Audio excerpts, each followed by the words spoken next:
Hattie रोसे बास कर सब थोड़ी मत आउ डाकिबो ना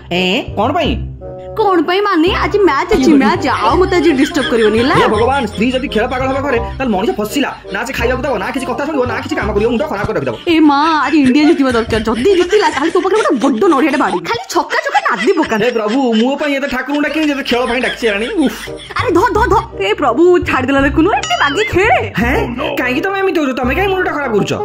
ये रोज मारे छक्का छक्का छक्का हेटी लिपि खाइबा उटिया भाड़ो भारी भोक लागिरानी सेति खेल देखबा थाउ तमे खाइटी बाड़ो से गोटे छक्का मारिबानी तारे चिंता आंकर खाली खाइबा चिंता तुमका कहितली रोसे कर धरिछि तमे आनी खाइ नियो बोली की मते टिके बी आंकरे देखिबो विराट आउट हे गला हो चिंता करना पांड्या आज खेलियो ये इंडिया जीत गला जीत गलो ये हो एबे भोक हेलानी चला खाइबा टिके मारि दे खाया ए मां